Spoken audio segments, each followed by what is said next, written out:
Here we are, folks. Another Tuesday evening. Welcome, welcome. Great to see you on tonight. Thank you very much for spending some time with us. I'm just in pre-show mode for a moment or two. I should explain that we were expecting Cameron Murray to come on, but unfortunately he's ill. But Robbie Barwick stepped into the breach. Actually, very good timing given everything that's going on at the moment. I'll get Cameron on hopefully quite soon. So get well, Cameron. But we're going to have an interesting conversation this evening about some of the political dynamics, some of the recent changes that have been pushed through, not pushed through, and broadly, what needs to change ahead, because frankly, my perspective is that things ain't going well for ordinary people at the moment around the world, and particularly in Australia. And there are some agenda-setting things that could be done to make a different path possible. So that's what we're going to explore tonight. But before we get into that, of course, we have to just give people the old view of the dogs. So they're there. They've been for their walk, had their breakfast, and hopefully it'll be quiet. Who knows? And for those who haven't seen the show before, Robbie's queued up ready to come in over there. We've got the system running, multi-view, and all sorts of things happening. The chat. I had a bit of a bug with one of the computer screens this morning, but finally fixed that. So it's amazing. Every time I turn on every morning, something goes wrong. And talking about something that's going wrong, Robbie upgraded his broadband, and he's got a worse connection to me, which is very weird. So I don't know what's going on there. Anyway, enough of the shenanigans, enough of the pre-show. Let's take the pre-show off, and we'll start the show properly. Back in just a moment.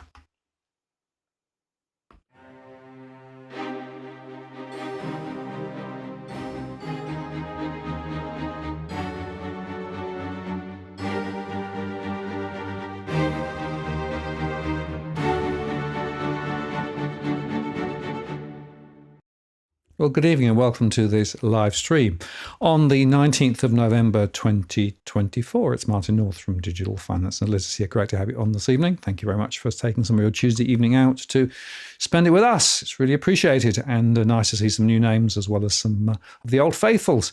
Just before I bring Robbie in, just remind you, of course, as we do, we don't provide specific financial or legal advice. This is a general conversation only. We moderate the chat, but feel free to throw your comments and questions in as we go. If you'd like to ask a question for Robbie or myself, if you use at Walk the World, that's going to get to the top of my queue, so there's much more chance of it getting my attention. I don't necessarily follow all of the things that go on in the chat because there's just so much that goes on. And also enable Tuber Chat, which means if you want to get your question top of the list, you can do that, or indeed make a contribution to what we do around here. Always greatly appreciated. We don't do this for profit. We do this because we think there's a really important conversation to be had, and your support really makes a great difference. So thank you. And Robbie, welcome, welcome. Good to see you back. Thanks, Martin. Good to see you.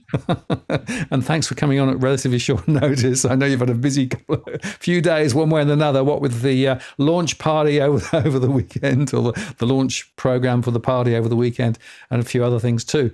But look, there's so much to talk about. And I guess what I wanted to do was to start with some of the immediate issues, and then perhaps work out in sort of concentric circles and talk about some of the broader policy issues.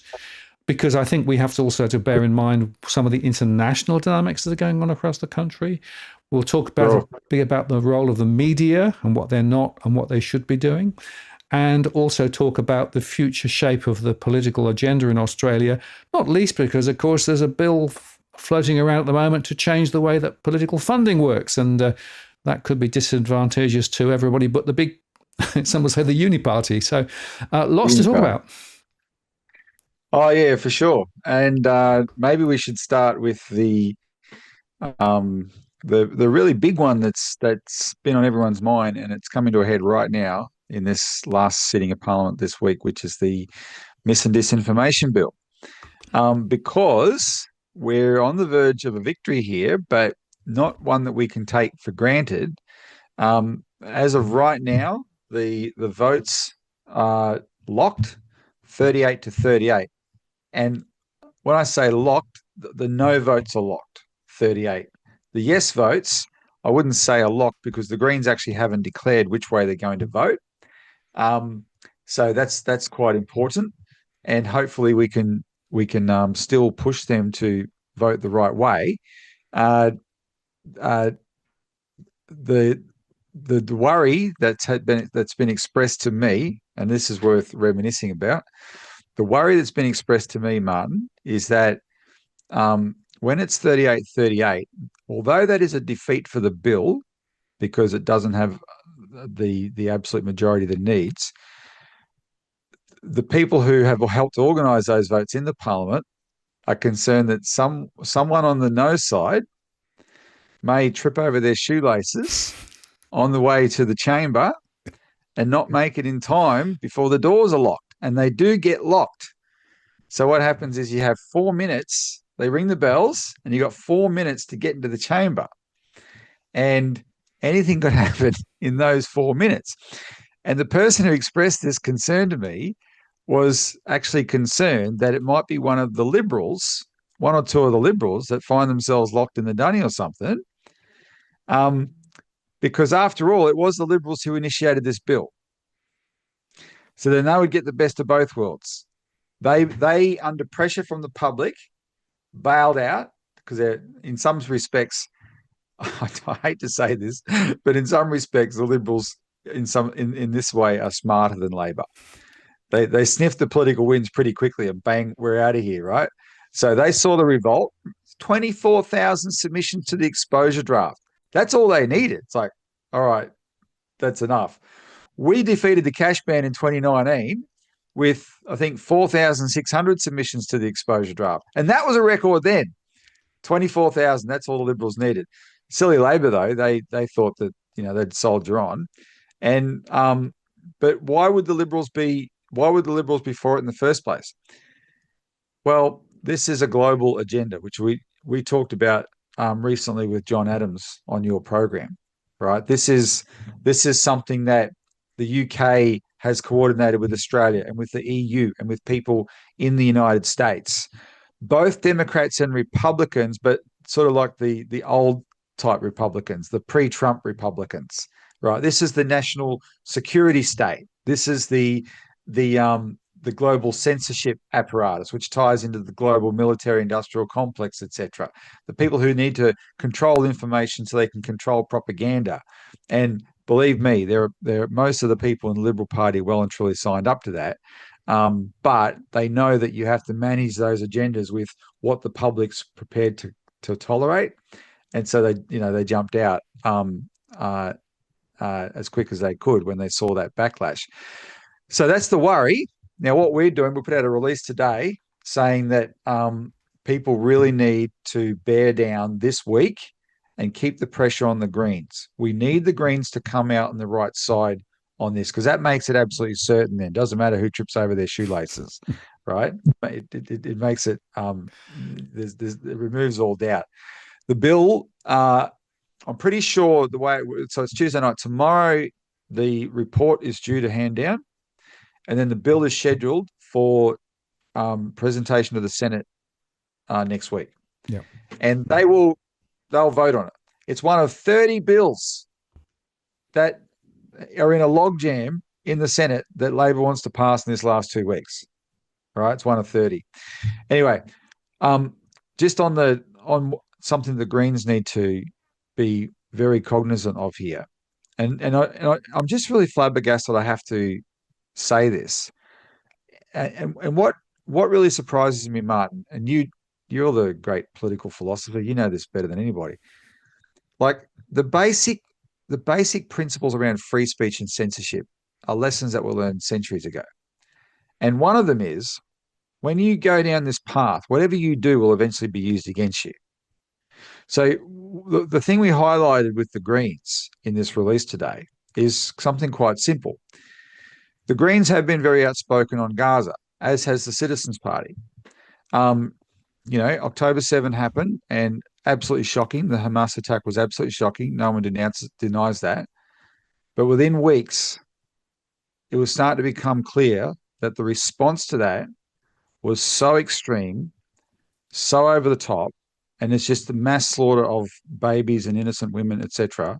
And it's unconscionable. And now we can see clearly that the man who's perpetrated that never cared about the hostages. Half his country hates him. He doesn't want to get rid of he doesn't want to bring the hostages back. Anyway, we might talk about that a bit more later, right? But anyway, not to get off track. But one of the things that's happened, because everyone knows how polarizing this issue has been. So if people want to hate me on the comments, we can debate that later on. Everyone knows how polarizing this issue has been.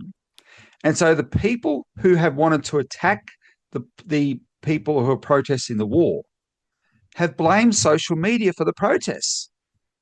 they've blamed, especially TikTok, for the student protests in Australia, in America, etc. They blamed TikTok, but they really blamed all of social media. And so what are the Greens thinking? If they don't get, with the way the bill is worded, that the people who, if this power gets implemented, and the Greens are not in a position to influence the decision making because they're not in a coalition with the Labor Party or something, and say Peter Dutton comes to power, what don't they get that he wouldn't use this to shut down that kind of discussion that they support, right? And so that's why you don't mess with this stuff. You do not allow a censorship regime like this. And then the other thing we encourage people to do is because if you really want to help us defeat this bill, understand that we've done really, really well. And if you've done something, you've done really, really well. But we do have to see this through to the end.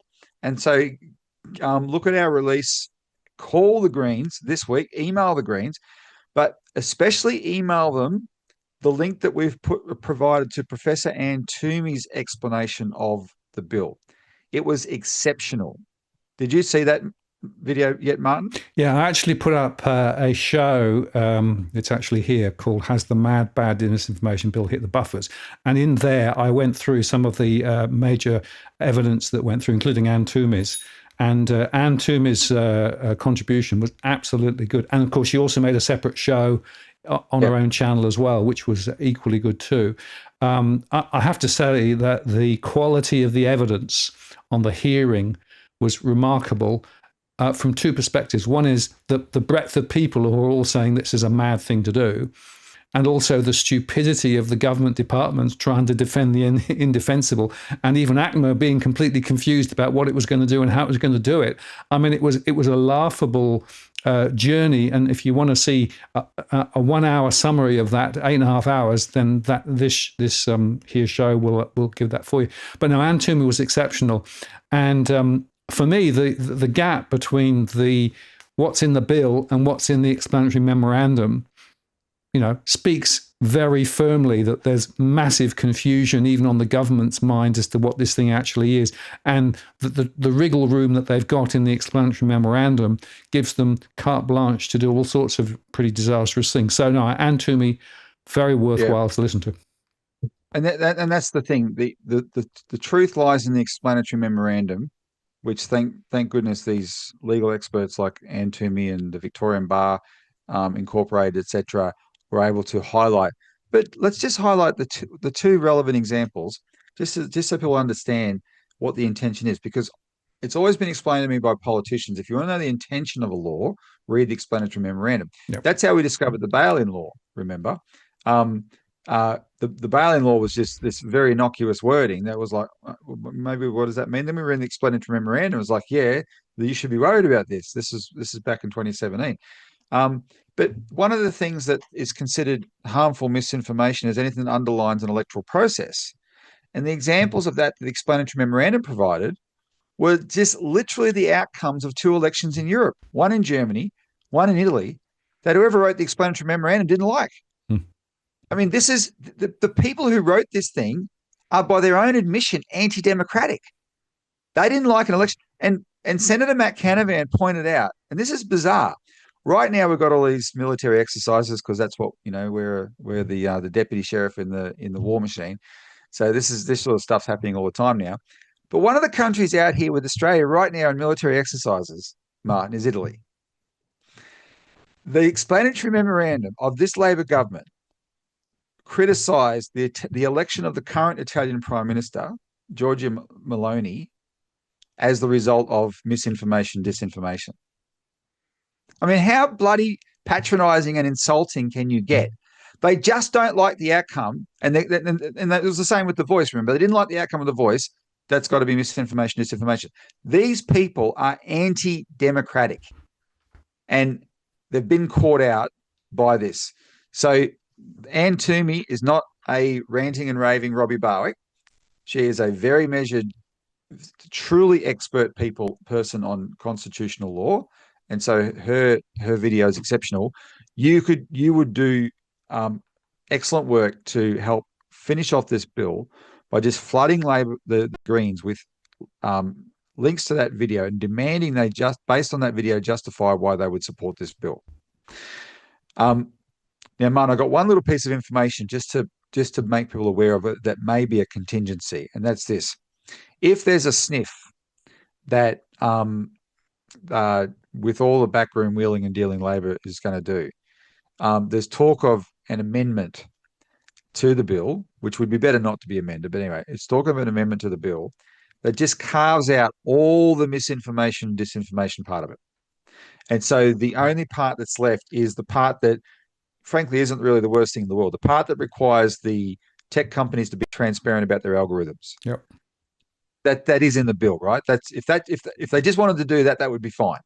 And I think there's a section there where you actually have the right of appeal if you've been sat on social media, right? Yep. So that's the stuff that people like, David Pocock and all those guys would easily support.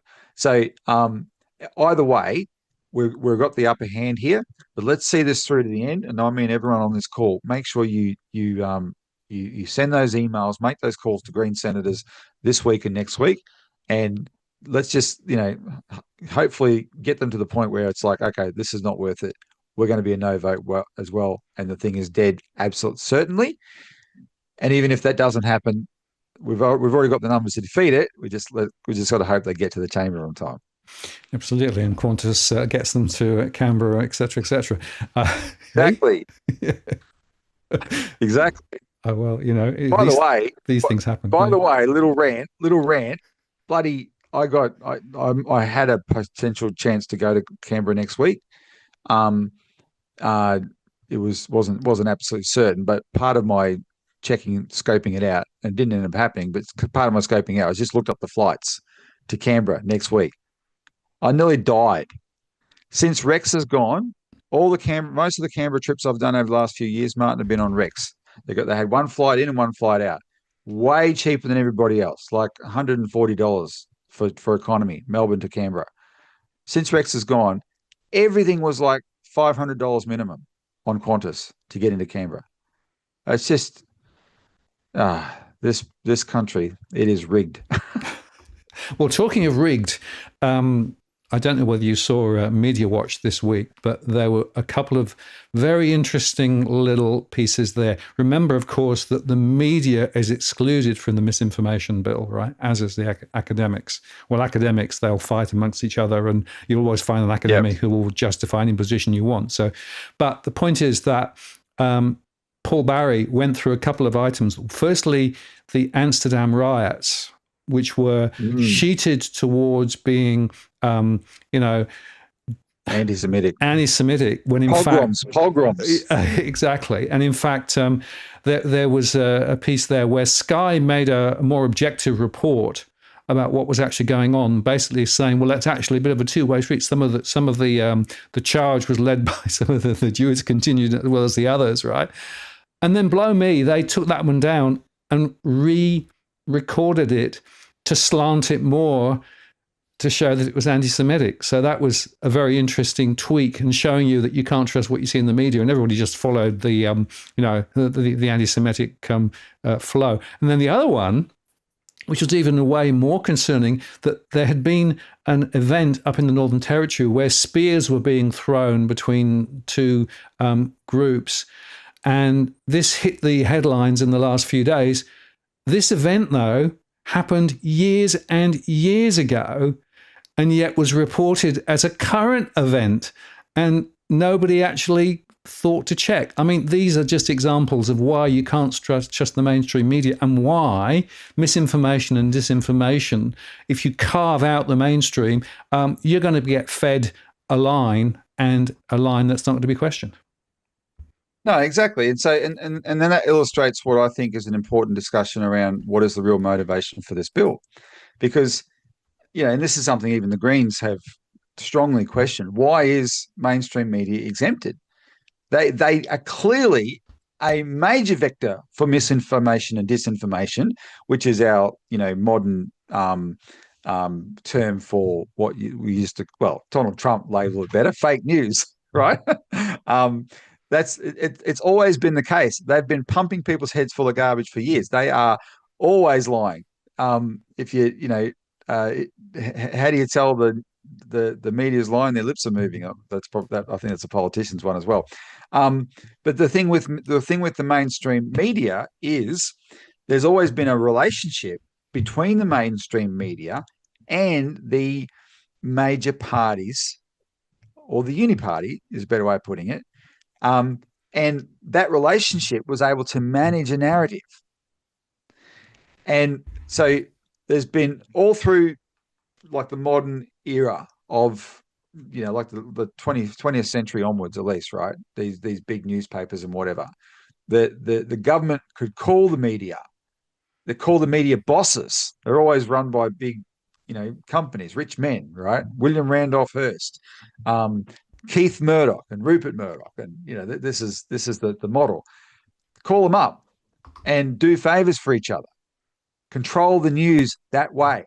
Now, there's again, you've raised an issue that relates to Gaza, like the controversy around Israel, and that was what the Amsterdam thing was about. But then the other one was just straight out fake news, right? From a very influential media organisation, 2GB, right, the biggest radio station in Australia. And those sort of companies have these cozy relationships with government. I'll give you an example of, it's not always the wrong thing necessarily. I remember when reading the history of World War II, when Darwin was bombed, the Curtin government was really, really concerned about just unleashing total panic in Australia. So Curtin actually brought in the top news chiefs to his confidence, so they knew what was happening. And there was another major operation that he did that kind of thing. So that they'd like to be able to manage this sort of stuff. It's not always for bad, but when it's just out of their self-interest, they love that as well. So what's been happening in Australia for quite a few years now? The major parties have been losing their grip. There is a greater and greater crossbench in the parliament. And that's why they're even, nothing's guaranteed to get through Parliament. It used to be just the Democrats were the crossbench, and that was an easy negotiation. Now it's a motley crew. The Greens are the biggest part of it, but One Nation's there, a whole bunch of independents, a whole bunch of ex-major parties guys who are now independents, and they're the crossbench. And they reflect the real feelings of Australians, because that's roughly what the primary vote for the major parties are. They wouldn't be a crossbench if the primary vote hadn't sunk to about a third of the vote for each major party. And so a third of the vote is against the major parties. And the two major parties hate that. And they're blaming that on social media. And they're right to blame it on social media, because through a process like what we're doing now, we can generate real discussion and real analysis about what goes into their lawmaking, and everyone can see how the cookie's made and see what rubbish it is, right? And they don't like that. They've never been under this kind of real scrutiny. I gave an example, we'll talk about this more, but I gave an example at our conference about the regional bank closures inquiry.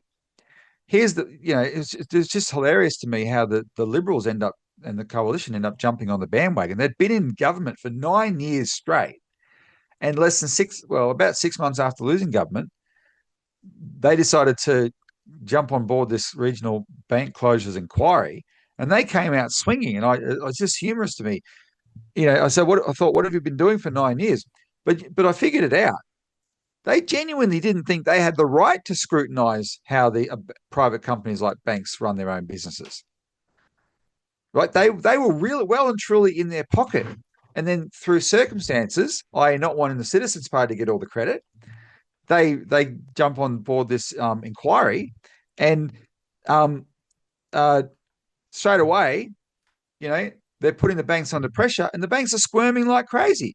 So Matt Comyn goes before the Economics Committee a few months ago, and we dubbed him Crybaby Comyn, because he actually warned that this is a really dangerous problem in Australia, this cynicism about big corporations and the way they extract their profits. That's the term he used, right? And he said this is undermining trust in our institutions.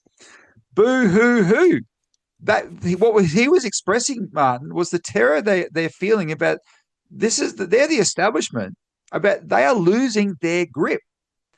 And so between them all, him and actually in that same thing, he blamed misinformation, disinformation. And suddenly Labor comes back with their new version of the bill that includes you can't criticize the banks. Right? We wondered, Elisa, on our show, Elisa Barwick asked the question out loud, did Matt Common have something to do with writing the second draft of the bill? Right? Because suddenly you can't have any criticism of the banks. But what really is establishment losing its grip. The mainstream media is exempt because they're in partnership with them to control the narrative. Social media's narrative they can't control. So we should feel good about where we're at. We are the barbarians massing at the gate, but understand this is the power struggle here, right? And that really makes you certain about how motivated they're going to be to try and crush us. Well, I know somebody who's very much involved in the media in the US, and they were telling me how the mainstream media has very strong connections with the security forces in the US and, the CIA and people like that. And in fact, there is a continuity of thought between the political class and the media that nobody talks about, but everybody recognizes to be true. And I think we have the same in Australia that, when the ABC says we're not going to talk about this, or I've had conversations with very senior reporters and journalists at the ABC who said we can't touch it. It's too electric, right? We know what will happen if we do. And I do note that lack of conversation, discussion, and articles on the misinformation and disinformation bill in the mainstream media. There are a few exceptions, but given the importance of this particular bill, the lack of discussion in the mainstream about this is absolutely remarkable. But remember, of course, they're carved out. So in a way, they want to support it. And just, of course, 100%. And also, Martin, just the lack of acknowledgement that the reaction to this bill has broken all records. No, I was watching the debates in Parliament, and it's really funny to me because the Liberals have made the right decision, even though they're not genuine, but they've made the right decision. When they get up and participate in the debates, all they got to do is justify the right decision, and it's easy, right? And they're giving very eloquent speeches about the fact that this is about free speech.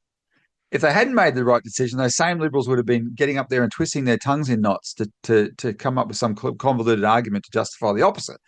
But because it's the right decision, it's very straightforward speeches, and every single one of them is highlighting the fact that there were 24,000 submissions to the exposure draft. Right? It broke all records. Where's the acknowledgement of that in the media? Yep. That you don't even have to come out for or against the bill. Just report the facts of the process. And they don't want to do that. So take it from me, guys. This broke all records. Never seen before in Australian history. And, but we've seen the media behave this way in Australian history, let me assure you. We've seen it so many times. It's not funny. One of the reasons our party's just put out a flyer called "Who Are the Citizens Party and What Have They Ever Done for You?" And we put out that flyer because we've been going for 36 years, and you still get so many people say, "I've never heard of the Citizens Party." Well, it's not for want of trying that you've never heard of the Citizens Party. We try very hard to help you hear of the Citizens Party. It is because years ago, the mainstream media, in a coordinated way, figured out the most successful way to combat our party is through a blackout. Don't cover us. And I'll tell you a funny story about how ridiculous this got. And I have a little brag here. In the year 2004, here's a bit of Citizens Party history for you. The single biggest donation in the history of Australia at that point was made. It was $1 million. 2004, that was real money back then. That donation was made to the Citizens Party. It wasn't made by a mining billionaire. It wasn't made by a trade union. It wasn't made by a media baron. It wasn't made by some fat little rich kid on a trust fund or something. It was made by a simple farmer from North Queensland who happened to have a windfall because he sold part of his property to Xstrata, the coal mine, and he wanted for his his share, and it was election year, and so he donated $1 million to us. Now, what that $1 million taught us is how expensive TV advertising is. We spend it on we spend it on TV ads in campaigns in Mackay, Newcastle, Launceston, and Western Australia, around Canning in Western Australia, I think. And it went like that. But it was like, we made an impact in those campaigns. We assumed, though, we would get wall-to-wall media coverage for this extraordinary thing where a simple farmer donated $1 million, biggest single donation in Australian history. Nothing, zero, zilch, nada. Later that year, to get re-elected out of desperation because the Liberals were running out of money, John Howard also got $1 million donation from someone who wasn't even an Australian, a British aristocrat. Lord Michael Ashcroft donated $1 million to the Liberal Party to help them get over the line in the election. That got wall-to-wall coverage. Why wouldn't the media be interested in a simple farmer giving $1 million to the Citizens Party? Because they've always known what a threat we are to their power, because we focus on nothing but their power.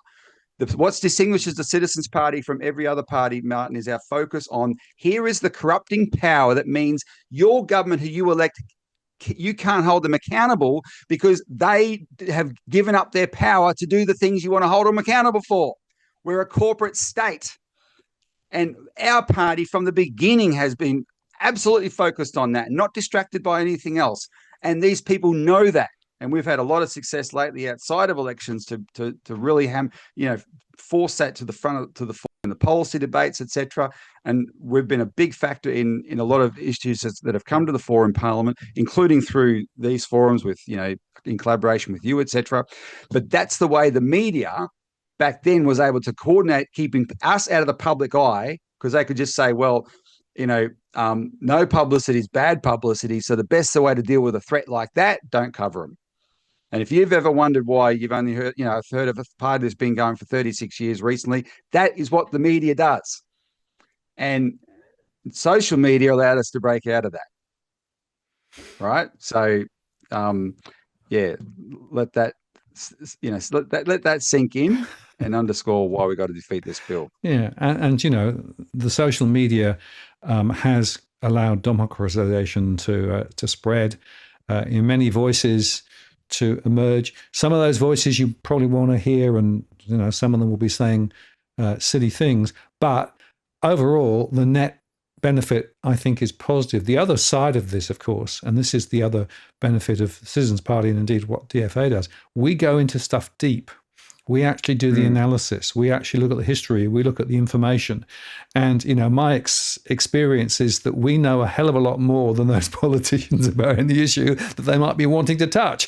And that is also a bit like an electric rail, right? It's a bit of a sort of a sharp pain if you touch it. But the point is, we know stuff and we are prepared to tell stories about stuff that make people feel uncomfortable. And that's another part of this whole social media story.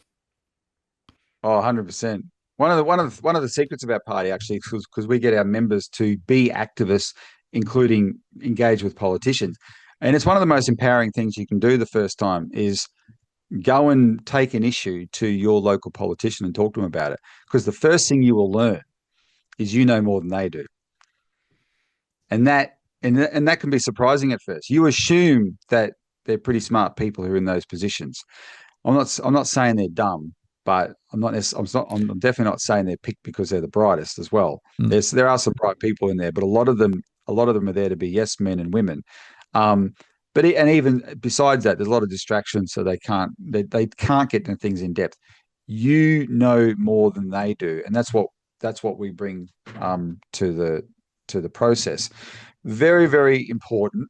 And we've been able to push these really crucial issues to the front. And now we can talk about some of the announcements that Jim Chalmers has made today, which is a result of, like, in the last few days, it's a result of our work, right?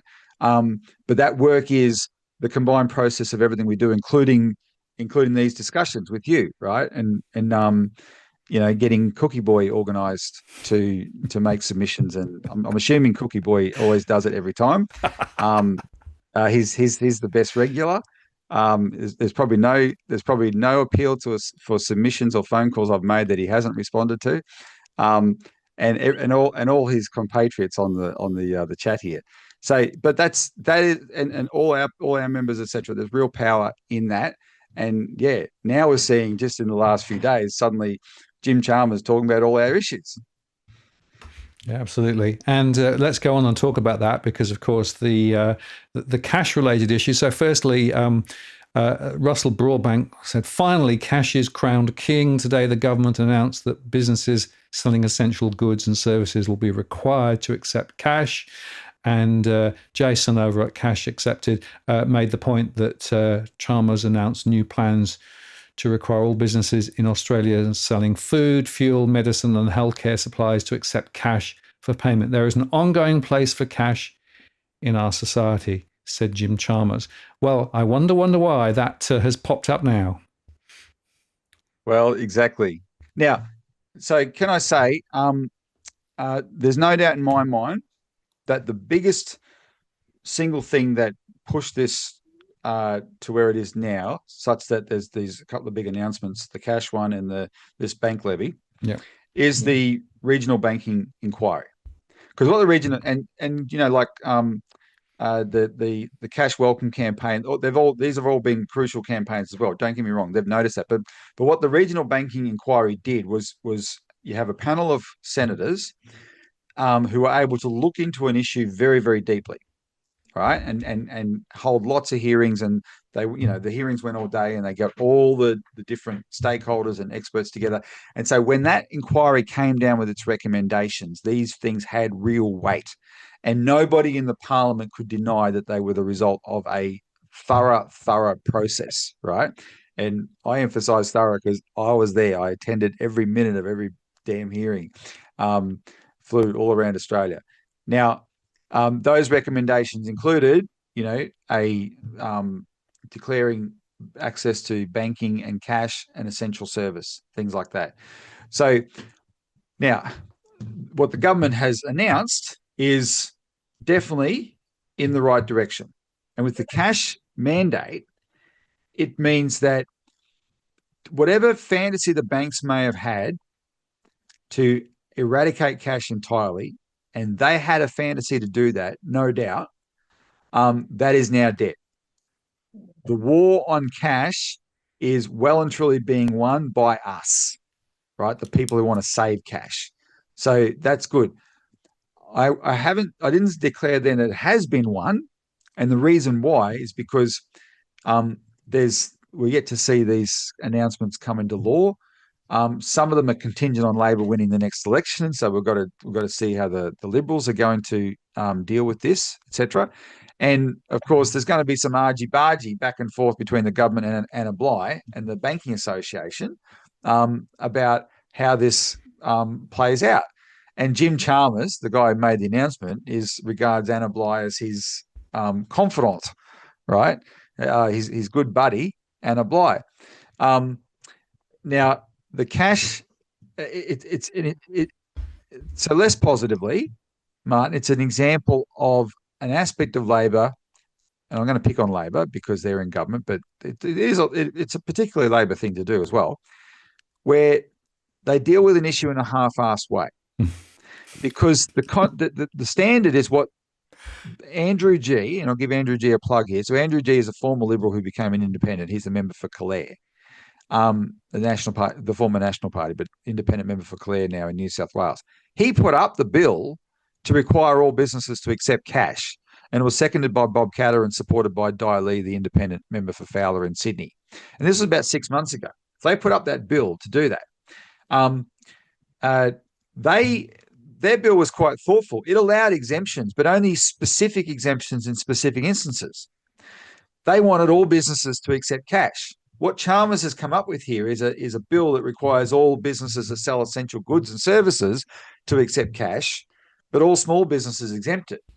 And the question is why, right? For what good reason is small business exempted? Doesn't make sense.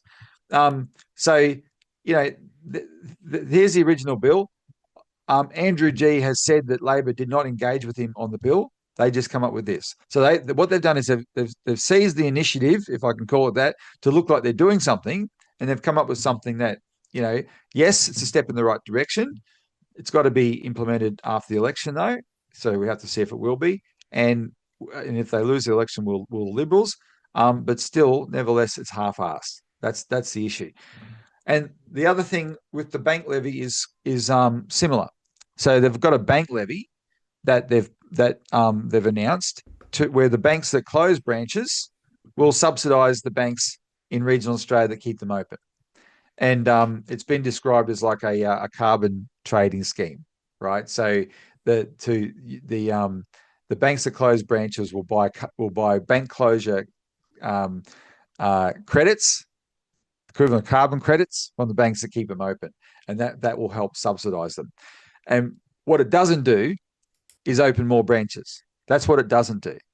And now, this is actually somewhat similar to a recommendation in the Regional Bank Closures Inquiry report, it's fine as far as it goes, but Martin, it was the weakest recommendation. What Labor hasn't done, our friend Dale Webster has made a point about this on her website. Dale Webster's the independent journalist who did the most to document the real extent of bank branch closures around Australia. What Labor hasn't done is what it's supposed to do, which is make a response to the Senate inquiry's report within 90 days. That's the rules of the Senate. They hand down a report. Labor has 90 days, 3 months. The government has 3 months to respond. They just ignore it. So instead of responding and saying, okay, here's our policy response to this, they do these little fixes. They try and take approach of little fixes. Now, what that tells me is they're hoping their real motivation is not to fix the problem, it's to diffuse the anger politically, the political anger. Yep. Right. So yes, don't get me wrong, it's in the right direction, but why, Labor? Why? Don't you want to get re-elected? Show the people that you want to solve problems. I can't think of one thing they've done in government that hasn't been half-assed and just ends up angering everybody. Pick a side, solve the problem. And, that's Labor. Now, that said, I got, thanks to this regional bank closures inquiry, Martin, what I said before about the mainstream media, this is one issue that it's allowed the Citizens Party to break through, especially on commercial radio, the big commercial radio stations, the Channel 9 network.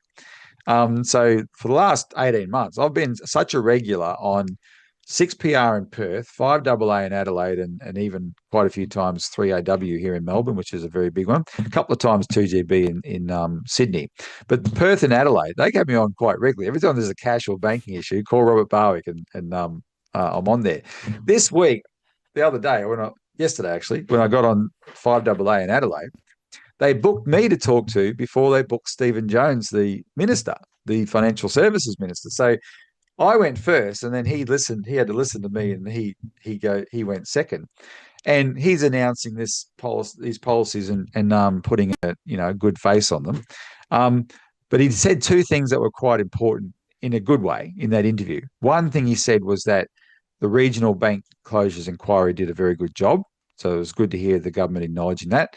The second thing was the next announcement they're going to make will be about face-to-face banking services. And this is where it's going to get interesting because, you and I have recently talked about the fact that one of the good signs coming out of the Senate inquiry was it recommended an expert panel to be convened to look at a government bank to operate through post offices.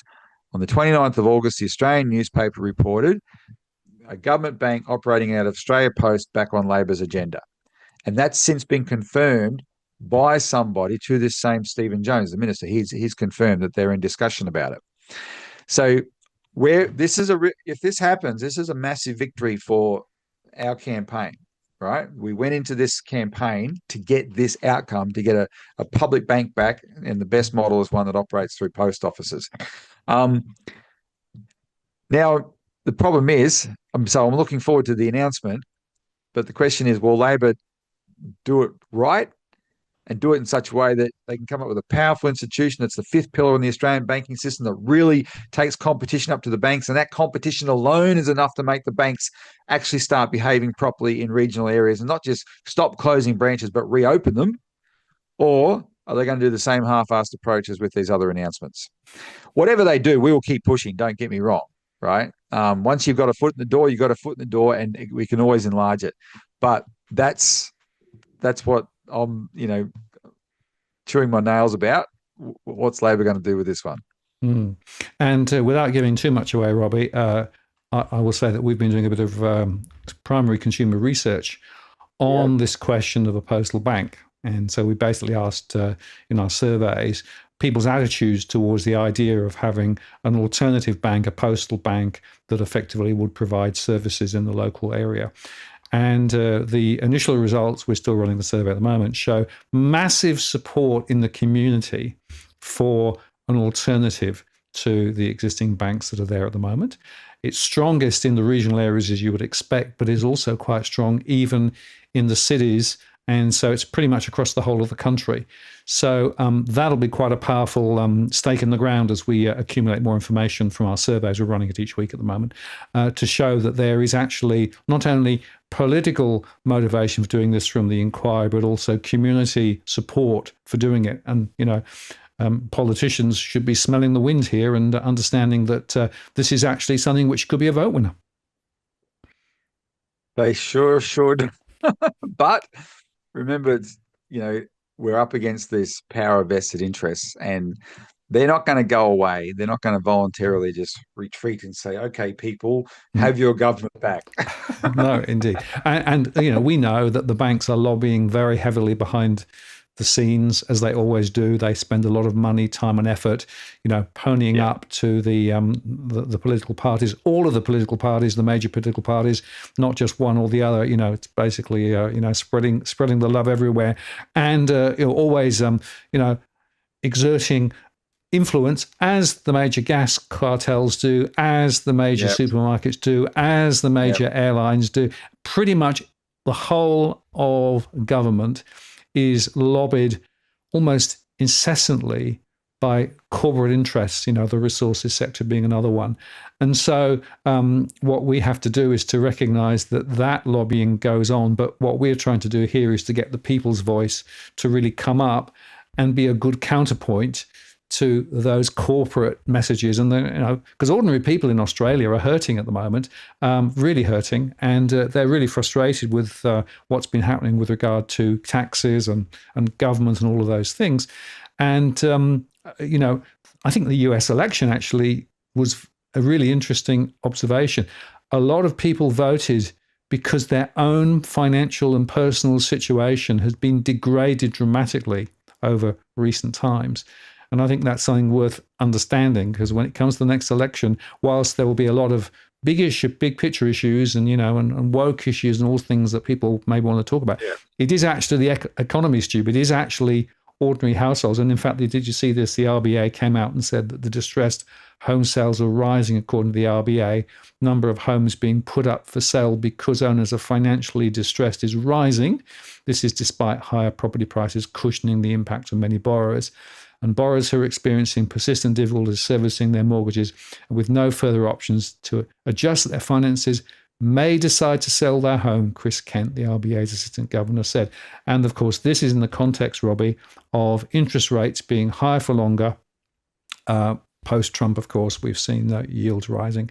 And very interestingly, we're seeing, of course, the expectations of rate cuts in Australia being kicked out into way next year now. Even CBA's finally conceded it ain't happening this year. Maybe May, maybe later. And of course, it's worth highlighting, of course, that this election has to be by May. Probably will be sooner than that. Might be a double dissolution election. Who knows? But the point is that this is a big deal. So if you think about everything that's been going on and the context of what we've been saying, the voice of people and the fact that a lot of people are actually finding it really difficult to get by at the moment economically because of bad policy, high migration and a few other things too, it's all coming home to roost now. And so I think the object lesson of the US is also worth playing back through into Australia when it comes to how the election may play out. And some of the agenda items that people will be thinking about will be the hip pocket, will be the economics, it will be how well am I off now compared with a few years ago, rather than some of these other issues. Yeah, and did you see with the US election, and we were strung along because they tried to make it out it was going to be close, and it was nowhere near close. He romped it in. But despite what you've said, people clearly voted with their hip pocket. But despite what you've said, then the commentary in the media, especially the anti-Trump kind of media, the more respectable mainstream media, was, yeah, but look at the figures. The economy's not that bad. And I'm thinking, then what is wrong with you people? You've had something much more powerful than your statistics prove to you that it is that bad, right? You don't get a vote like that if it's good. You idiots are looking at your statistics and saying, oh, look at this figure, this figure, this figure. It's not that bad. And that's exactly how the Labor Party rolls.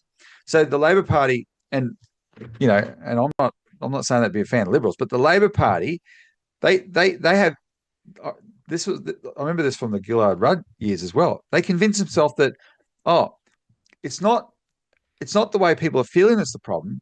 We're solving all their problems. It's just our messaging. We're not getting the news through to them.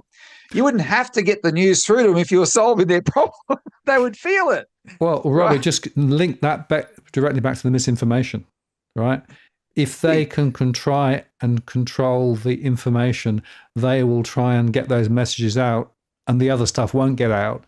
That's another reason why, from a free speech perspective, we need to have this. So there is a direct connection with our earlier conversation here. And the power of what we're trying to do is plug everybody in to the things that we literally should all have in common. We need a functioning economy. We need banking services, right? We need more affordable energy. We need, affordable housing. I was going to say lower interest rates. It's a slightly different argument than lower interest rates. Crushed home buyers need interest rate relief, that's for sure. But the real issue is you don't want to go back to the 0.1% interest rates. That's just lunacy. What we need to do is get more affordable housing, so reasonable interest rates don't crush people is what we actually need, right? These things are like there would be a tiny 0.1% on the fringe that shouldn't agree with all that. And that's why they got to. You said something quite profound. That's why they got to keep us divided by this emphasis on what people call the woke stuff or whatever, right? I have to warn the viewer here, if you're a fan of Sky News, get your head read. Sky News will feed back to you exactly all your fears about the woke agenda, and you'll feel reassured there's people on TV who agree with you. But something owned by Rupert Murdoch, who was on the board of the neoliberal think tanks in the 90s, actually on the board that dismantled our economy through privatization and deregulation, got rid of our industries, got rid of our manufacturing, got rid of our ownership of our own assets, got rid of the Commonwealth Bank, got rid of Qantas, got rid of Telstra, right? I just upgraded my broadband, and there's a public company named NBN comes and upgrades your broadband, and we had to start it up because we got rid of the other one, right, called Telstra, which used to be they literally dismantled our economy. They made government less functional because they took away the things government did, telling us this was always going to make us more efficient. Instead, we're a basket case. He is not going to tell you the truth. So what he has is a professional 24-hour news operation to keep you distracted on whether there's trans people playing in women's sports. And trust me, I'm not defending that at all, but understand it's the incessant obsession about that is making you not realize that everyone on your street should be on the same pages with you about, do we want to actually get our economy back here? And so what the Citizens Party tries to do is push out the universal issues that everyone should get behind, because it's those universal issues such as just that we want basic services to work, please, right? That's how you can actually bring back government to its job. Um, uh, yeah, so beware those voices that are a distraction from that. That's not to diminish those issues. I'm just talking about the repetition where that's all they talk about. Because those voices, all they want you to do is get mad enough that you vote their Liberals back in. And then when it's time, they'll play the game. And just like people like Chris Minns, the Labor member Premier for New South Wales, and Nicholas Rees, the Labor Mayor of Melbourne here. You know why they got elected, Martin? Because they did their apprenticeship on Sky News too. Sky News made them acceptable to the public. So now they're in there and they're just as useless as the other one. Look at Chris Minns and the toll roads in New South Wales. He promises he's going to solve the toll roads problem. He gets that actually good guy, Professor Alan Fels, to write the report. And all Alan Fels wanted to do was write in the report a very relevant section, which was to project how much money the toll roads were going to make in the future. And Chris Minns wouldn't let him publish it. Right? Because Chris Minns is part of the club because he did his apprenticeship on Sky News, supposed enemies of Labor. No, they're enemies of Labor. They're enemies of the people. Donald Trump is right. They're enemies of the people. All of them are. I'm just saying for I'm assuming a certain conservative audience here that might get sucked into that kind of stuff. They're distracting us from the real issues. The real issues it starts and begins with the economy. That's where we're being robbed on a daily basis. And we can build a grand coalition in Australia around that.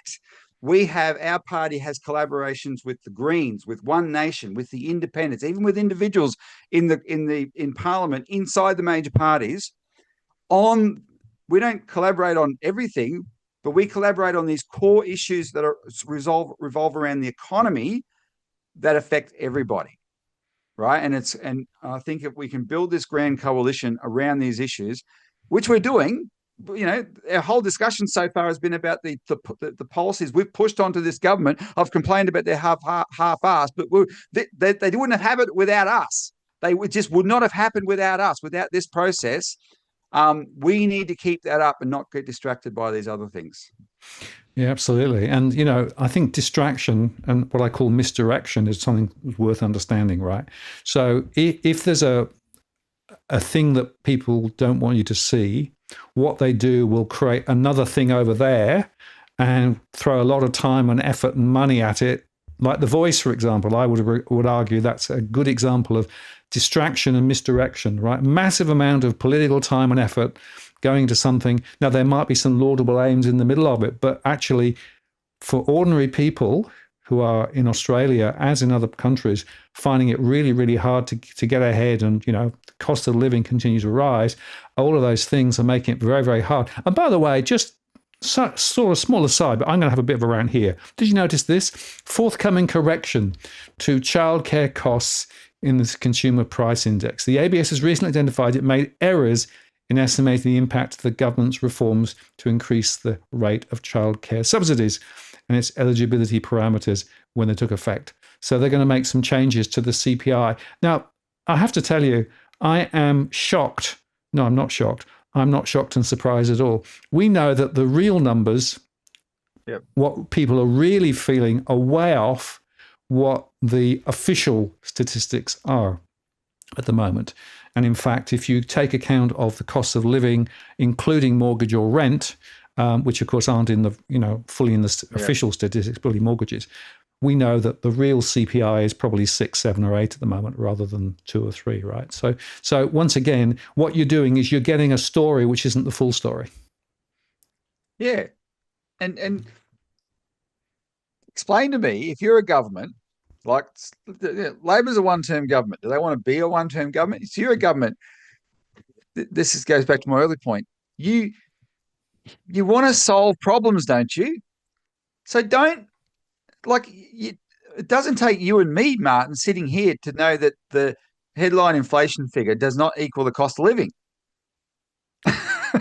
Right? Yep. So do you want to actually solve the problem? Do you want to make a difference for people? Don't go, we've increased it by CPI, right? It's BS. Solve the problem. But Labor, this is what I was criticising about Labor's approach. All they do is say, like with Trump, like with the Democrats, no, we're doing this, we're doing that, the economy's doing really well. No, it's absolutely not. And even when you think you're addressing something that's of a pressing issue, it's just pathetic in that way. Look, what it illustrates is how this uni party works. They don't represent the people, right?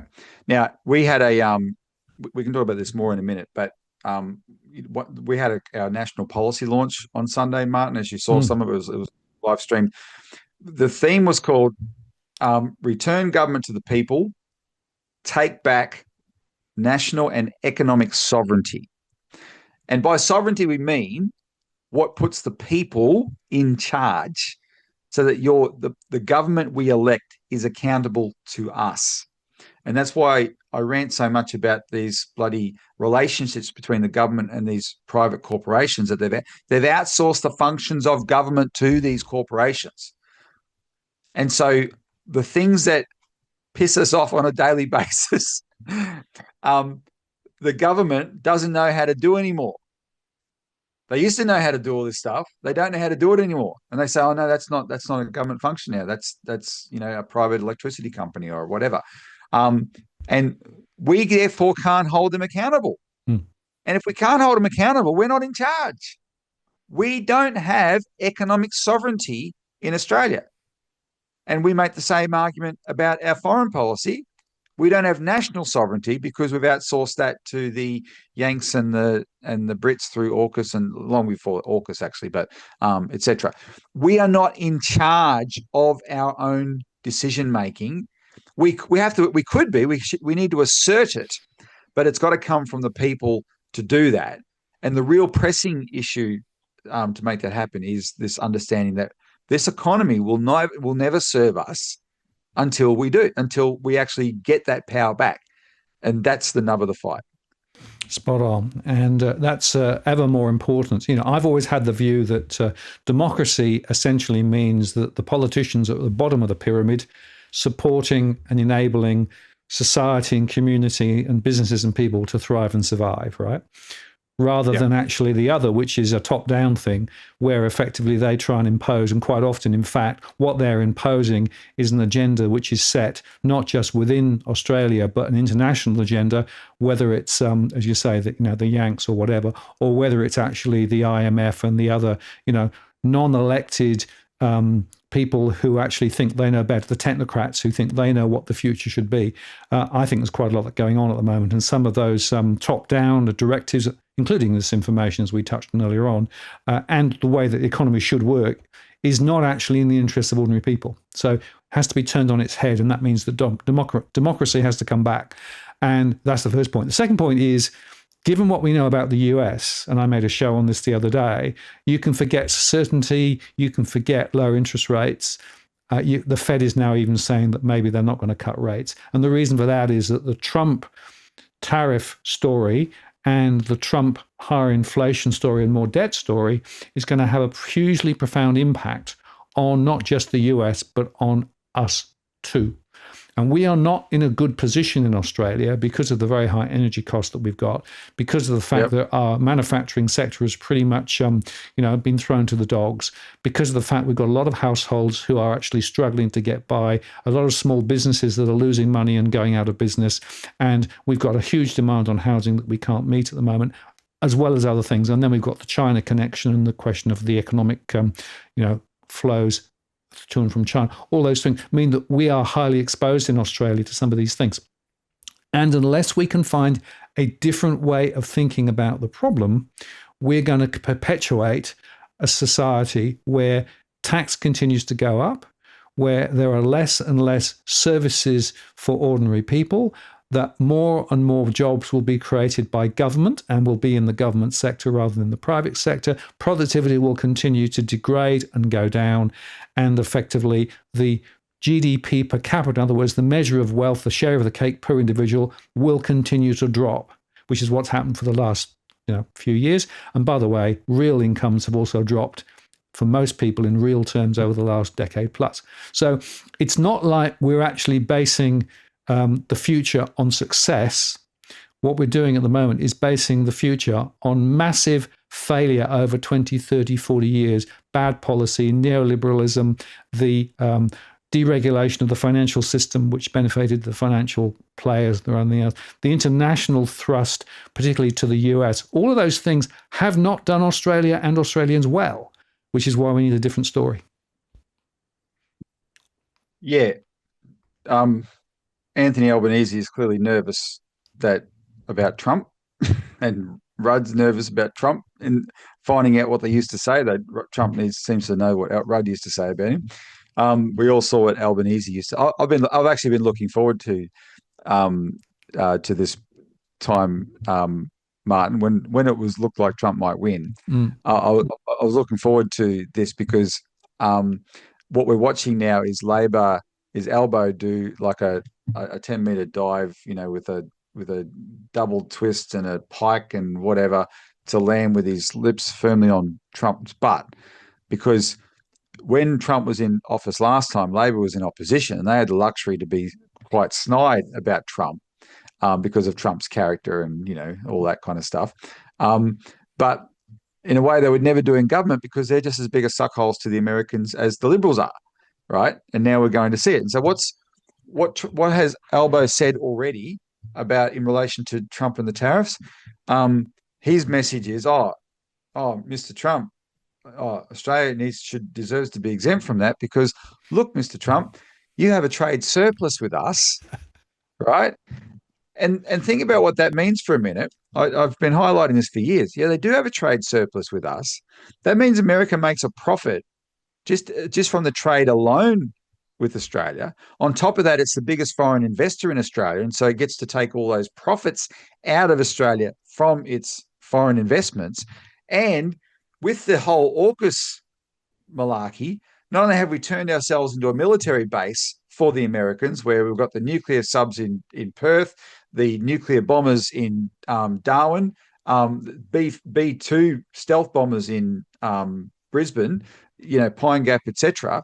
But you got this thing called the Inflation Reduction Act, where we gave the American president all this direct power over our resources. And so they got their tentacles stretching out to control Australia's resources, the things that we actually make money from. They're gonna use that power to, when in future projects, freeze any Chinese involvement out of those future projects. The people who actually pay us money. Remember who we're talking about with China. They pay us money, about $120 billion a year net profit from dealing with them. We pay the Americans about $40 billion a year for the pleasure of trading with them. And all Albo can do is get down and genuflect to Trump because the relationship illustrates what you've said about just how desperate we are as an economy. When what we should be doing is acknowledging, yes, we've got ourselves into this right raw mess here. How do we turn it around?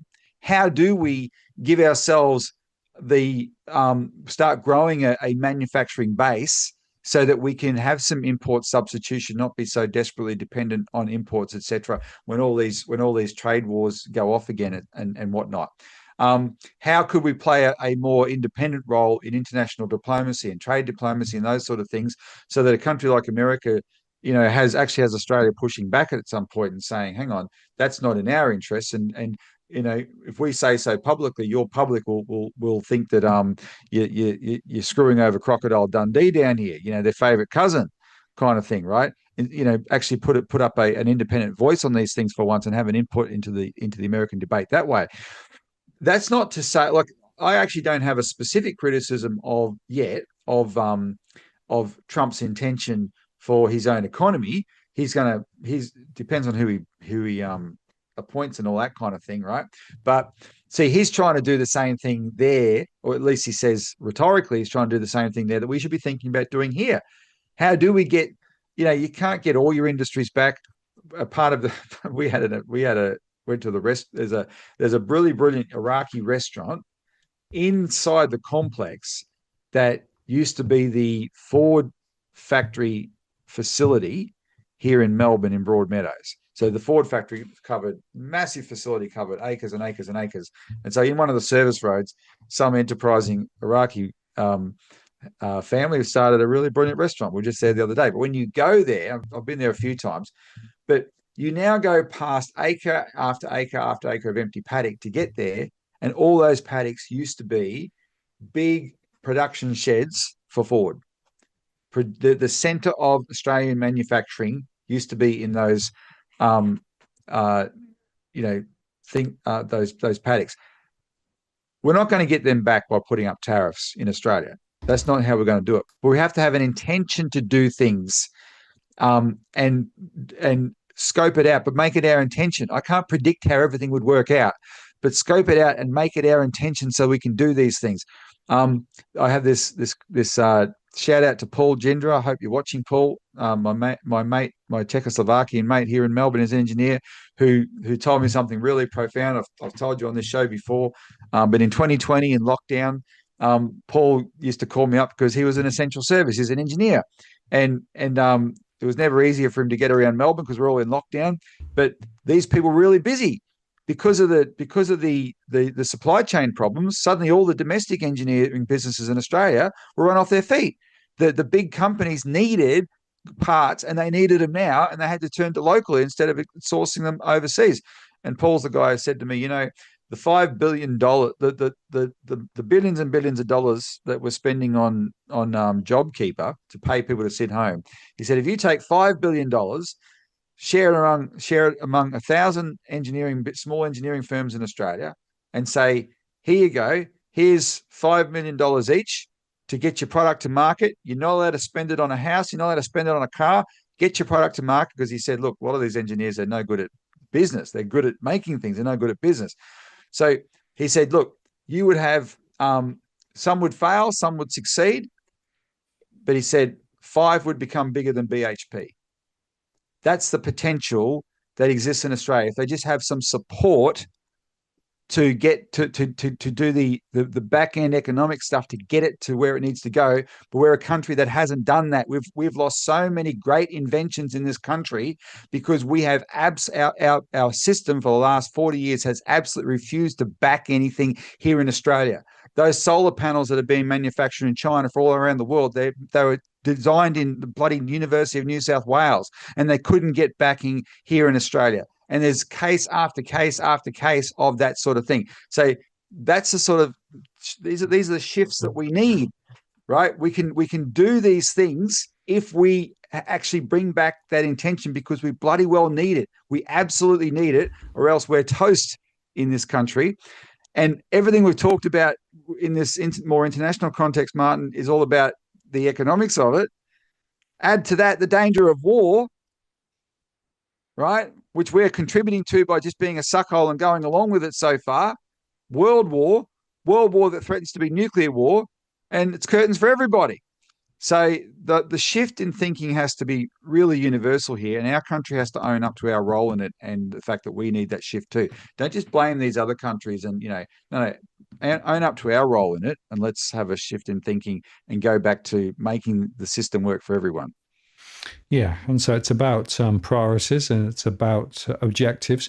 I think it's probably about objectives beyond the sort of the normal political cycle, because it seems to me that actually the big problem we have is that the politicians are only worrying about the next election and whether they get voted back in. And I know getting into power is important, but if that becomes an end in itself, then what you do is you end up going where the money is. You basically follow the easy path rather than actually the right path. And I would argue that over the last 20 to 30 years, that's the problem that we've actually been facing, where the political processes and systems have actually not worked well for ordinary people.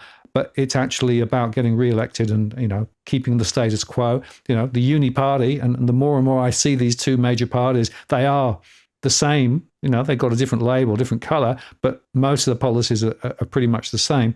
So we have to find a way of breaking that nexus to be able to actually go to somewhere different. And I want to just come back to the other point that you made. The international context here is quite critical, right? So we are in a situation where the international risks are probably rising. We've got the BRICS group becoming a little bit more focused and actually doing a little bit more, although still some interesting pressures there as well.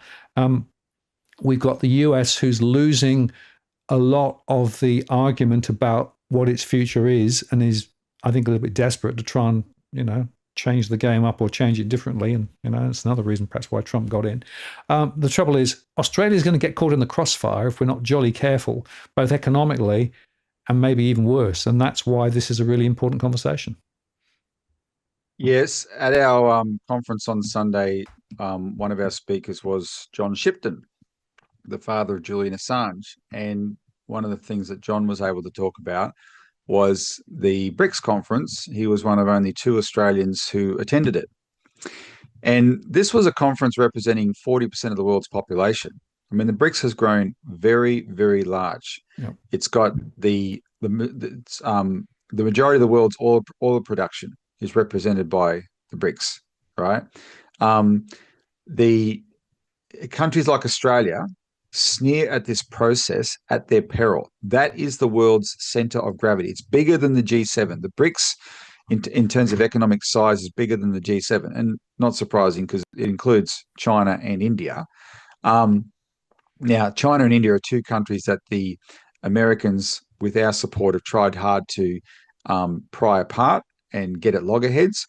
The really big news on that front is they came to an agreement just at the beginning of the BRICS event to resolve their main issue, which is their border dispute, which is actually a legacy of the old British Empire, of course. There's a lot of disputes around the world that the British Empire left in its wake. This was quite profound, because if that thing can be resolved, that burr in the saddle can be removed, then this is 1.4 billion people, and now China and India more than 1.4 billion people. That is incredibly dynamic, and that alone defines the center of economic gravity for the world. And of course, you've got the Russians and etc. involved in that. Now, the BRICS are trying to be very constructive. Actually, they are doing all this work on a BRICS payment system. I won't say a BRICS currency, because they're not actually saying a BRICS currency per se. They're at pains to say they're not trying to replace the US dollar in a way that sabotages it, because they don't want to blow up the world economy, right? So the US dollar is the reserve dollar, but reserve currency. But they are looking for more and more alternatives to that, and developing something that can be independent, so the Americans can't use the US dollar as a weapon. And that process is well and truly underway in a bilateral way. There's lots of trading that's now done completely independent of the US dollar. Trump knows how fundamentally important this is. This is one area where he's threatening to an economic war over this, because he knows if they did pull the rug out from under the US dollar, America's toast. Now, what Trump needs to do is read his briefs, because they're actually not threatening to do that, right? So that's quite important. But why was, back to John Shipton, here's with such a huge process, why is only one, essentially there was 2 Australians there, the guy was someone John took with him. Why is that the case, right? This is lunacy on our part. We don't have to join. We advocate, Citizens Party says we should be joining BRICS, right? It's an economic cooperation thing. You're not giving up your sovereignty when you join something like BRICS. It's economic cooperation. But of course, Big Daddy says no, so we're not going to do that. But that defines a lot of the problems for Australia. So now we're at the mercy of whatever Trump does. Now, can I just to say a few things on Trump? You're seeing some extraordinary developments now that he's been elected. That, in my view, are the evil people in the world trying to preempt the 1 or 2 things that he might possibly do good, such as bring an end to this bloody war in Ukraine finally, which should never have been fought, right? And the reason he can bring an end to it is because, unlike his predecessors, he acknowledges correctly what the problem was. The problem is Russia is saying to America, you don't tell us what to do. You would demand security guarantees for you. No one's up in your face putting weapons on your border, so you don't do that to us. And when America didn't take Russia seriously, they said, well, we do whatever we like. Well, it's it's been a long time since you shouldn't take Russia seriously. And Vladimir Putin has just shown, no, you don't do whatever you like, but you give us the guarantees that Zelensky was willing to give within a month of the war before the Brits and Americans stopped him from doing it, right? I had an argument with someone the other day who said, are you saying Zelensky's not a Democrat? I said, no. He's banned elections. He's banned the 16 opposition political parties now. He's just doing what he's being told. But now that Trump is in a position to do something, coming up, this whole thing should be getting ready for a Trump presidency. Instead, the news out of America, and we're trying to get the actual confirmation of details, is Biden has actually approved the thing.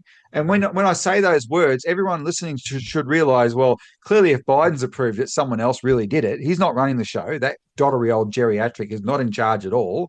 But the people who want to blow up the world said, okay, the one thing that would really escalate this is to allow American-made weapons to be fired by the Ukrainians into Russia with technology that requires American guidance systems to do it. And the Russians said, if you do that, then that means Russia and America are directly at war. The very thing that that Ukraine was used as a proxy to avoid, so that you didn't have the clash between the two biggest nuclear armed superpowers in the world. And that is what they've just approved. This is lunacy. This has put the world really on the edge, closer than it's actually ever been. And our country, the yes men that we are, I'm convinced that there's I've seen some of Anthony Albanese's history. Before he became Prime Minister, he was capable of engaging on these things and having independent opinions. But now as Prime Minister, he's just in lockstep, yes, sir. And we are aiding and abetting a mad regime blowing up the world. Trump isn't the problem here. Now, my friends in the Greens launched a bloody motion today in Parliament, Martin, to debate, now that Trump's president, Australia should break the US alliance. What? Why do you wait for Trump to be president to do that? In fact, these foreign policy things that Trump is promising, he might be a horrible person domestically, but doesn't affect Australia. It's his foreign policy that affects Australia. And his foreign policy is, if he follows through on it, I'm not saying he will, but if he follows through on it, his foreign policy at least has some actual potential, if in this case, to end a war, a really bad war that we've donated $1 billion towards, right? So, Australia, unless we actually get some independence here, we're going to be in trouble. And then now to say something against Trump, I don't know what he's going to do vis-a-vis China. I do know, I don't hate the guy, but I'll say this. If he surrounds himself, 5 of the 7 appointments he's made so far to foreign policy positions are utter disasters. These are people who universally want a war with China. And the only one I'll applaud is Tulsi Gabbard, who's the Director of National Intelligence, because Tulsi Gabbard made a name for herself being the most courageous congresswoman to criticize, long before Trump did, the never-ending wars and the regime change wars, etc. So it's good that she's in that position. So if Trump starts a war with China that he expects to fight from Australia's shores, then he's my enemy, because that will destroy our country like it's destroyed Ukraine.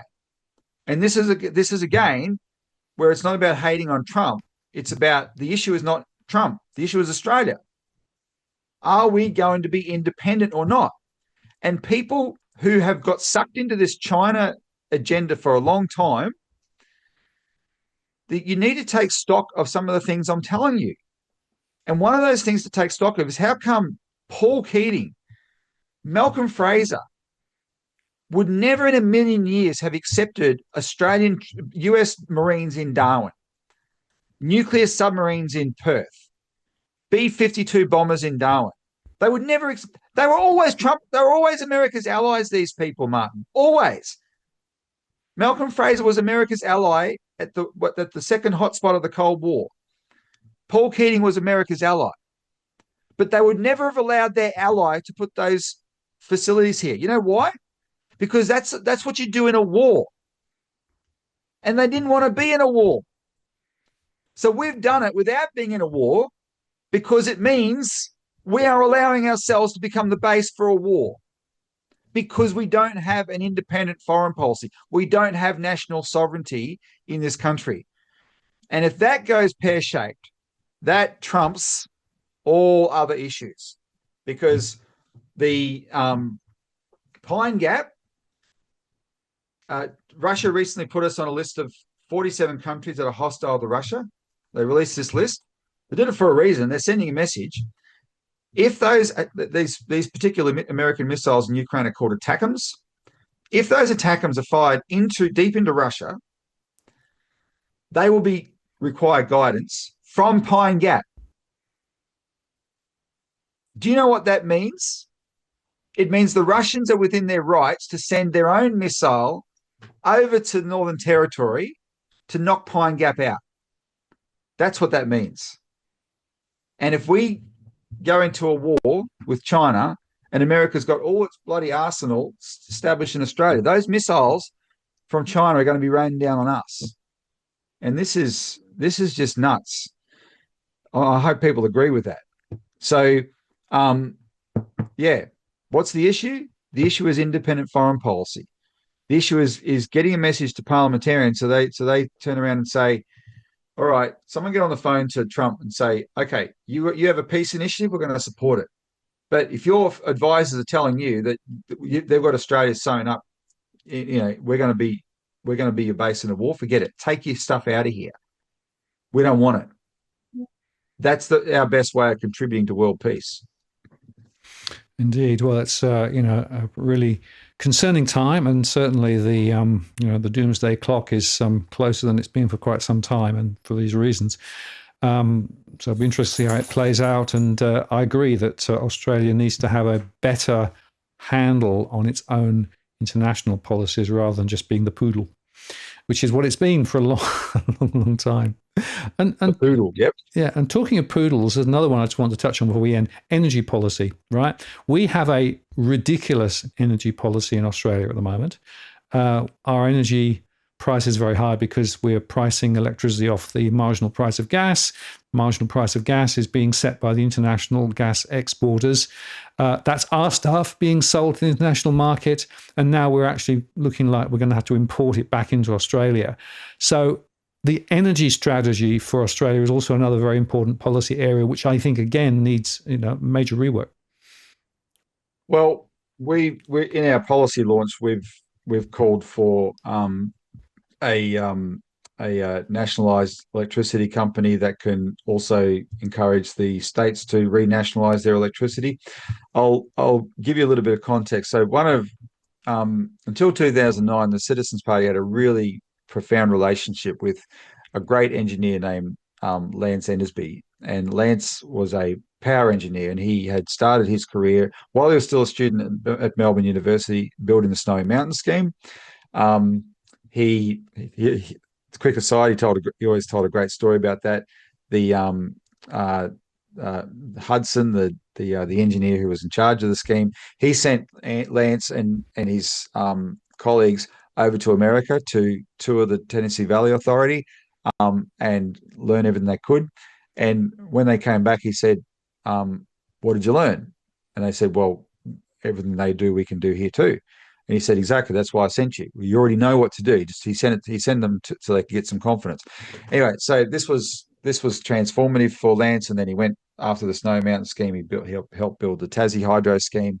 He went to Southeast Asia and built dams in the Mekong Delta and stuff like that. And then when he finished his career as the professor of engineering at Monash University, and he got so demoralized in those days in the late 80s. All of his students were always doing engineering as one of two options.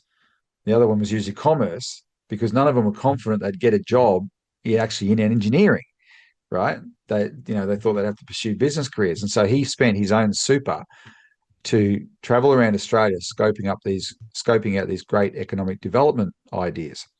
And our party worked very hard to help promote those ideas, and a lot of people are aware of the concepts because of the work we did.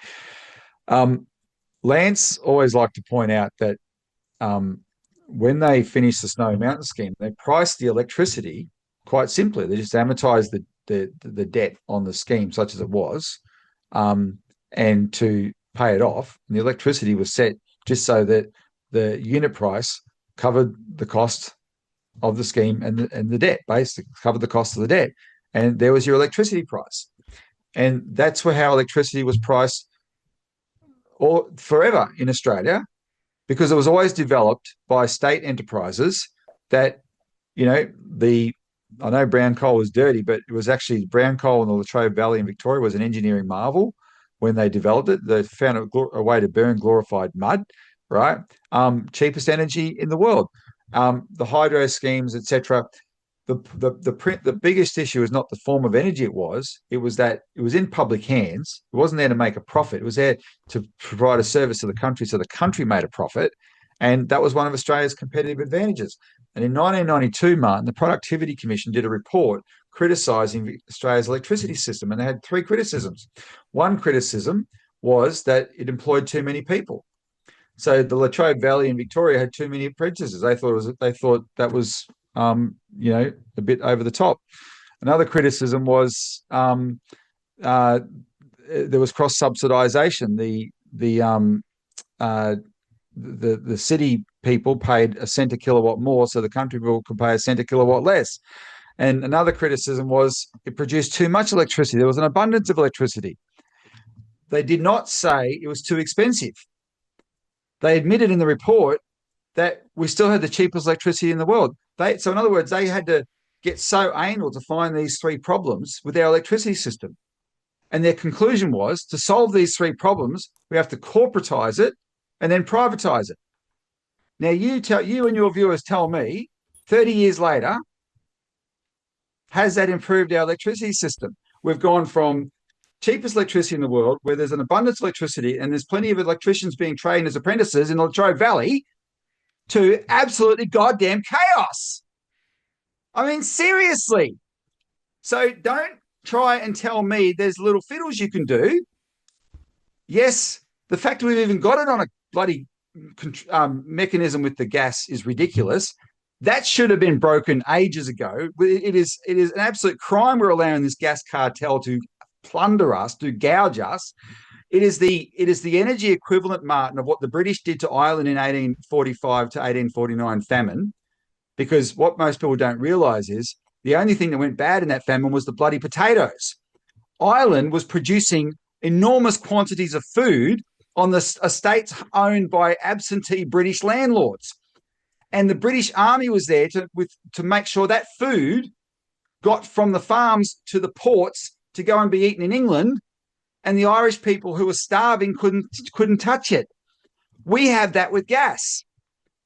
We cannot afford gas in Australia because the cartel says, no, we've got to export it to a country like Japan, which on-sells our gas and makes a profit because they're getting it so cheap, and no one's going to break this ridiculous cycle, right?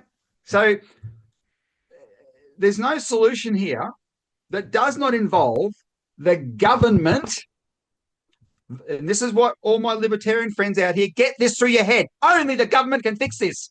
Get your stupid free market fanaticism out of your bloody head. You're the idiots that stuffed up the system. You believed all this neoliberal garbage. Only the government can fix it. And because you libertarians take all the effort, all the attention off the government, it never gets done. We are being gouged here. People are dying because they can't afford power. And all it takes is the government to say, okay, the charade's over. Gas cartel, you're gone. Pass the law, you're gone. Nationalise it, you're gone. Set the price to just cover the cost. Everyone's got power again. That's what it's going to take. No other bullshit. Cut the bullshit, Australia. While we've been bullshitting on this, we're getting screwed. And unless people start getting this in their head, it's never going to change. And I have to take on the ideology because it drives me nuts, this libertarian bullshit. Here we have, I don't hate the libertarians, I love them. They're the ones I argue with the most because they're my mates. But they got their heads up their ass because they're not bothering to look at the history of how this came to be. And if you can come to me with a better system than an electricity system that's cheapest in the world, abundance of energy, and employs lots of bloody apprentices, I'd like to see you try. That's what we've got to go back to. And that means renationalisation and the government just putting its bloody boot on the gas cartel and cut the pussyfooting around. Absolutely. Well, we know that what's been happening over the last 20, 30, 40 years has completely degraded Australia and put people in a much more difficult position than they should have been. So that's why we're arguing that there has to be a change of policy, a different economics, a different philosophy and a different approach. And here are a few examples that we've touched on tonight, which show you that some of those policies, could be done, but they will cut across the traditional way of thinking. And that is actually the real point, I guess, I want to leave the conversation to tonight and close the conversation. There are some fundamental assumptions about the way economics works, politics works, and the way society works, and the role of politics and all of this, right? Those are some of the things that need to be questioned and changed, because there is an alternative path that provides a much more prosperous route for the future than what we've seen in the last 20 to 30 years. But it's not going to be status quo. It's got to be a different way of thinking about those things. And kudos to you, Robbie, and your party, because you've laid a lot of the foundations and a lot of the thinking for how to actually think about this differently. Well, and on that note, now that I've calmed down, and I as you know, I can see myself in the screen here, Martin, and that I did see that vein popping. So if it is it Drew or my mate Drew, yeah. You got what you wanted, but it's not performance art. Believe me, Martin, we just talk about subjects that it's red rag to a bull. But on a more positive note, we did have this excellent conference on Sunday. It was live streamed, so some people might have seen some of it, but the actual videos of the speeches are being uploaded as we speak.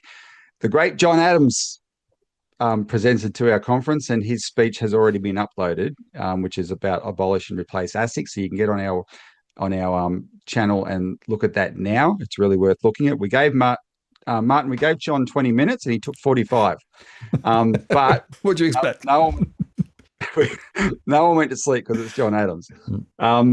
Now, there was the opening panel was about Australia needs an independent foreign policy, and that was a really profound panel with John Lander, Richard Yuan from a Chinese community leader, and Aisha Novakovic, who is a Muslim community leader, talking about various aspects of that. And then we had a panel on our policy. That's one of our headline policies. The other one is we need economic sovereignty and a national bank. And Elisa Barwick presented. Dr. Evan Jones presented. He was pre-recorded. Evan Jones is a great economist, but he's also the economics teacher of Albanese, and he's very disappointed in his former student. But Professor Andy Schmulo also presented that conference and also went over time, but in a brilliant way. I'm just foreshadowing these; they're not up yet, so just look out for them. When you see these, you got to watch these speeches because they really electrified the audience. These speeches on banking, and Andy Schmulo was a powerhouse. We need that guy in the Senate. Let me tell you something. He would be if he gets to the Senate, I'd put out the sign. Justice is coming. He will take this fight up to the banks like nobody else. We had in-depth policies presented on how a postal bank will benefit small business by Jeff Fader, who's a former chairman of COSBOA. Michael Sanderson, one of the bank warriors, presented on the need for what's called law force or equality of arms between banks and financial victims. I mentioned John Shipton. Hakim Gassiap did a really insightful presentation. He's only been around us a few years, but on his view on the principal approach that our party takes. And what I did, which look for it when it comes up, but I did a presentation on how the Citizens Party will represent citizens in Parliament if we get elected. And the tack I took was just to highlight our successes from outside of Parliament, going back to 2017.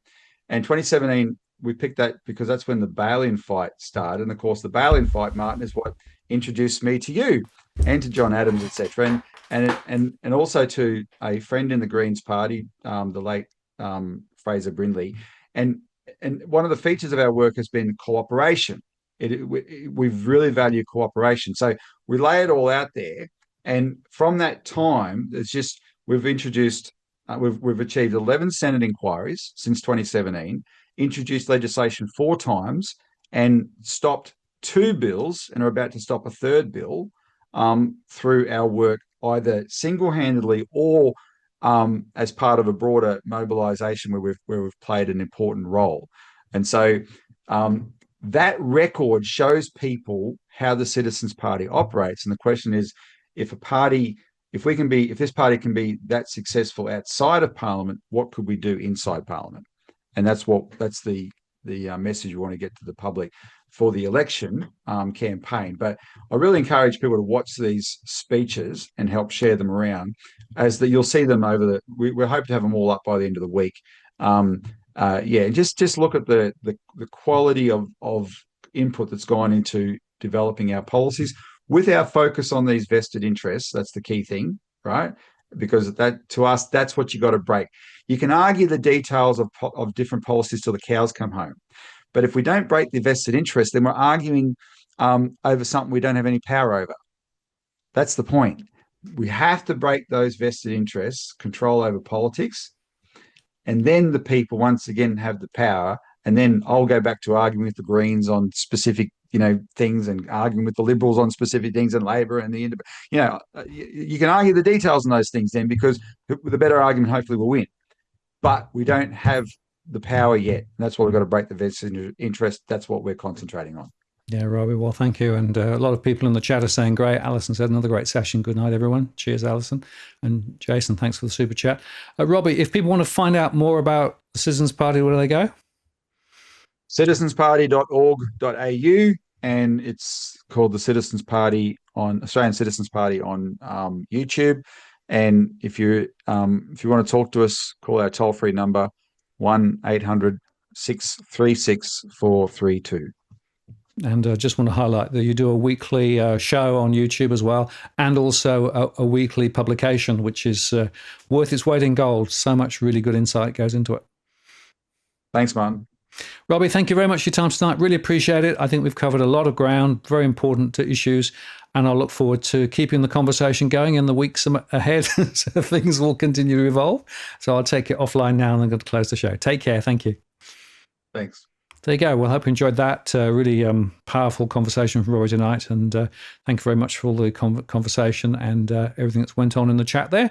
I want to say wish you well for the next week or so. We've got snow here today, just started outside, so not sure what the weather's going to be, but it'll be very interesting to see how things go ahead. Next week, I'm not sure who my guest will be. I've invited Cameron to come on a week late.